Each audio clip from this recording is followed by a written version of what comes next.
Sablay na naman po yung audio kaya ito nakadub na naman.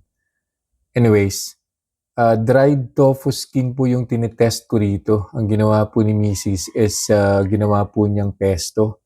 So yung the usual na pesto sauce na ginagamit sa bahay, nilagyan lang po ng tuna strips and then salt and pepper to taste and some onion and garlic powder na hinalo. Napakadali lang pong gawin yan. I think tong dried tofu skin, na-review ko na po yan before pero ginawa po namin siyang parang pansit bihon. So, this time, pesto naman po. I-measure ko na lang po yan yung blood glucose increase via the OTI CGM.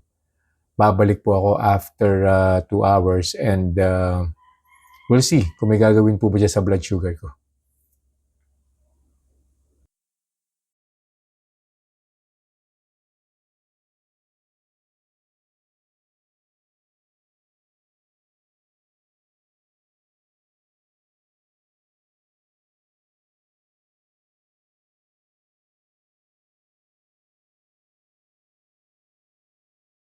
Conclusion na po tayo sa kinain kong pesto using tofu skin.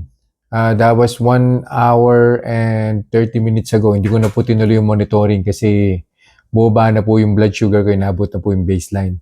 So nag-start po yung blood sugar ko 99, first hour 108, so that's plus 9. And then second hour, bumalik na po siya, nag-99 na po siya. And then after 20 minutes, bumaba na po siya, nag-99 na po siya. And then after 5 more minutes, nag-97 na po.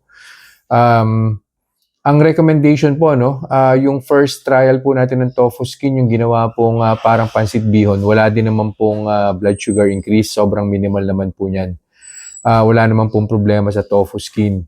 For as long as, susundin nyo lang po, 50 grams lang po yung ginamit dun po sa dalawang experiment na ginawa na po natin. Kung mabibitin po kayo rito sa pesto na to, kung konti po para sa inyo, then yung bihon style na lang po ang gawin niyo, yung pansit bihon style, kasi makakapag-add pa po kayo ng maraming gulay dun po sa pansit bihon style. At least, mas mabigat po siya sa tiyan. So yun lang po for this review. I'll see you guys in the next vlog. Bye-bye. Reminders lang po, huwag pong mag-aanli. Always eat in moderation. Di po ako doktor, so whenever in doubt, konsulta po kayo sa doktor ninyo.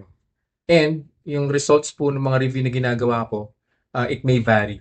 So huwag niyo pong i-expect na yung resulta sa akin is magiging kapareho po ng resulta sa inyo. So yun lang po. Have a nice day.